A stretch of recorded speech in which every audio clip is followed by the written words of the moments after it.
हाय बच्चों, आप लोग कैसे हैं। नंदनी कोचिंग सेंटर में आपका स्वागत है। बच्चों, आज आप लोगों के लिए क्लास 12th का पहला पोएम लेकर के आए हैं, character of A happy life, जिसको कंपोज किया है सर हेनरी वाटन जी ने। ये हमारी धार्मिक ग्रंथ भगवत गीता से प्रेरित होकर उन्होंने इस कविता को कंपोज किया था। बच्चों, चलते हैं हम स्टैंजा फर्स्ट पर, जो आप लोगों के सामने स्क्रीन पर है। How happy is he born या taught. How happy is he born या टॉट। तो सर हेनरी वाटन जी कहते हैं कि व्यक्ति जो होता है, जन्म या शिक्षा से वह व्यक्ति कितना खुश है। How happy is he born या टॉट। जन्म या शिक्षा से वह व्यक्ति कितना खुश है। That serveth not another's will. जो दूसरों की इच्छा के अनुसार कार्य नहीं करता है। उनके कहने का मतलब था कि कोई व्यक्ति अपने जन्म या अपने एजुकेशन, अपने शिक्षा से वह कितना खुश है, जो दूसरों की इच्छा के अनुसार कार्य नहीं करता है। Whose armour is his honest thought. Henry Wotton ji बताते हैं कि ईमानदारी का जो विचार है उसका एकमात्र कवच होता है। जो हैप्पी मैन होते हैं, जो प्रसन्नचित्त व्यक्ति होते हैं, उनकी ईमानदारी का जो विचार होता है, जो भावना होती है, उसका एकमात्र कवच है। And simple truth his utmost skill. और प्रसन्नचित्त व्यक्ति का साधारण सत्यता ही उसकी सर्वोत्तम योग्यता होती है। ओके बच्चों, एक बार हम रिवीजन कर देते हैं पहले स्टैंजा को। How happy is he born या थॉट। जन्म या शिक्षा से वह व्यक्ति कितना खुश है। That serveth not another's will. जो दूसरों की इच्छा के अनुसार कार्य नहीं करता है। Whose armour is his honest thought. ईमानदारी का विचार उसका एकमात्र कवच है। And simple truth his utmost skill. और साधारण सत्यता ही उसकी सर्वोत्तम योग्यता है। ओके बच्चों, तो इस स्टैंजा का अर्थ समझ में आ गया।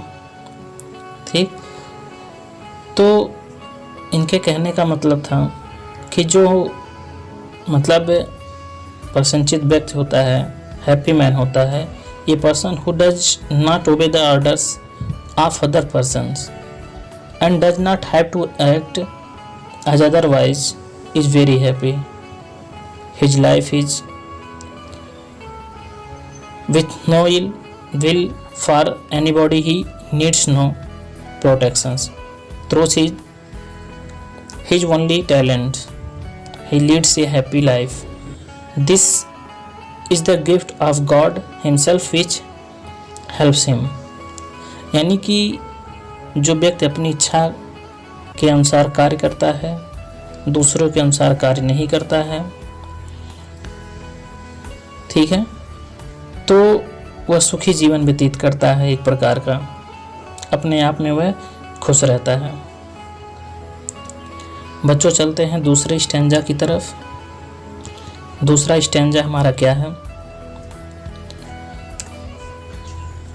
Whose passions not his master are.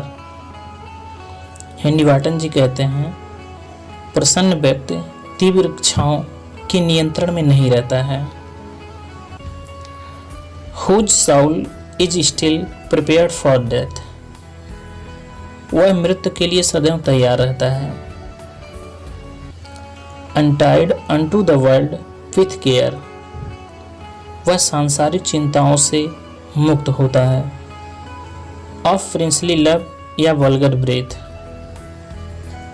और वह ना तो राजा की कृपा और ना ही सामान्य लोगों की आलोचना की चिंता करता है। उनके कहने का मतलब था कि जो हमारे प्रसन्नचित्त व्यक्ति होते हैं वह हमेशा जो है प्रिपेयर रहते हैं, मरने के लिए तैयार रहते हैं। ठीक है। Sir Henry Wotton ji said that a happy man is a person who controls his passions, jealousy, anger, love and hatred. He controls them very easily. He is never afraid of anything. He is free from the fear of death. He is ready to die at any moment. He is not worried about getting any favor of the king. He is not worried about the made by common peoples. तो वह जो होता है हमेशा किसी की आलोचना की भी चिंता नहीं करता है। ओके बेटा, फिर से एक बार रिवीजन कर दे रहा हूँ। Whose passions not his master are. प्रसन्न व्यक्ति इच्छाओं के नियंत्रण में नहीं रहता है। Whose soul is still prepared for death. वह मृत्यु के लिए सदैव तैयार रहता है। Untied unto the world with care. वह सांसारिक चिंताओं से मुक्त होता है। Of princely love या vulgar breath. वह ना तो राजा की कृपा और ना ही सामान्य लोगों की आलोचना की चिंता करता है। बेटा आप चलते हैं तीसरे स्टेंजा पे। Who hath his life from rumors freed. हेनी वाटन जी कहते हैं जो प्रसन्नचित्त व्यक्ति होता है यदि वह who hates his life from rumors freed, जो अपने जीवन को अफवाहों से मुक्त रखता है, whose conscience is his strong retreat, उसकी अंतरात्मा ही उसका मजबूत शरण स्थल होती है, whose state can neither flatters feed, और जो प्रसन्नचित्त व्यक्ति होते हैं, ठीक है, उन्हें whose state can neither flatters feed, जिसको चापलूस लोग प्रभावित नहीं कर सकते, nor ruin make oppressors great, और ना तो अत्याचारी लोग उसे बर्बाद करके महान बन सकते हैं। ओके बेटा, तो इस प्रकार हेनरी वाटन जी बताते हैं कि जो a happy man is free from false rumours, his inner voice is his strong and safe palace of refuge, false flattery jealous not fill him with vanity, and when he is ruined he is not so sad that his enemies may feel victorious. His mind is always balanced. तो बेटा इस प्रकार आपको stanza समझ में आ गया होगा। इसका अर्थ अगले स्टैंजा की ओर हम लोग चलते हैं। Who invites none whom chance doth rise.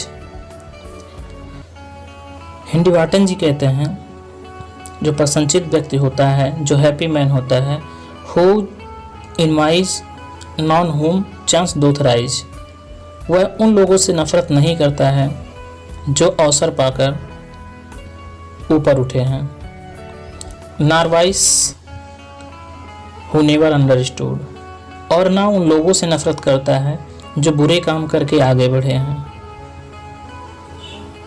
who never understood, जो यह कभी नहीं समझ सकता कि how deepest wounds are given with praises, प्रशंसित व्यक्ति ये भी नहीं जानता है कि प्रशंसा के साथ कितने गहरे घाव दिए जा सकते हैं, ना rules of state but rules of good, वह राज्य के नियमों को नहीं मानता है बल्कि अच्छे नियमों का पालन करता है। ओके बच्चों, अब चलते हैं अगले स्टैंजा की ओर। तो अगला स्टैंजा हमारा है बेटा who guard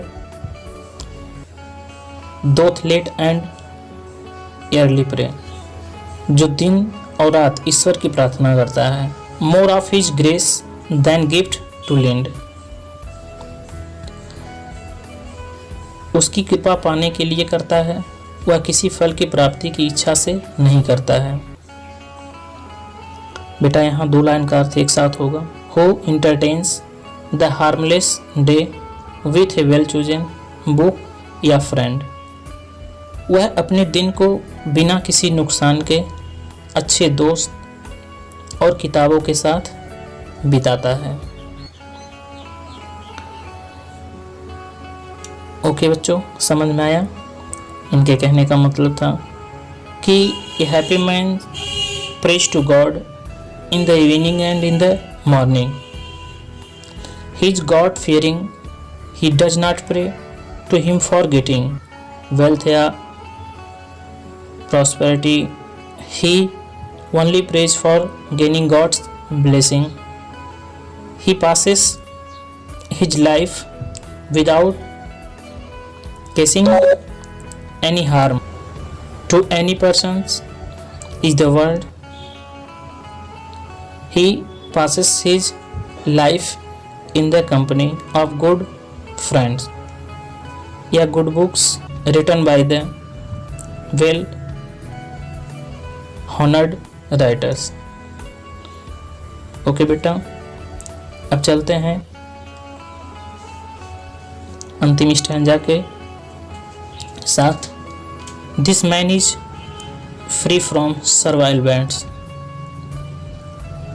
जो प्रशंसित व्यक्ति होते हैं सर हेनरी वाटन जी कहते हैं this man is free from servile bands, ऐसा व्यक्ति गुलामी के बंधनों से मुक्त होता है। ऑफ होप टू राइज या फियर टू फॉल, उसे ना तो ऊंचा उठने की आशा होती है और ना ही नीचे गिरने का भय होता है। लॉर्ड ऑफ हिमसेल्फ दो not of lands, Lord of himself वह खुद का मालिक होता है। दो नॉट ऑफ लैंड्स, हालांकि उसके पास जमीन या जायदाद नहीं होती है। And having nothing he H all, और उसके पास ना कुछ होते हुए भी सब कुछ होता है। ओके बेटा, अब मिलेंगे आपको नेक्स्ट वीडियो के साथ। जय हिंद, जय भारत।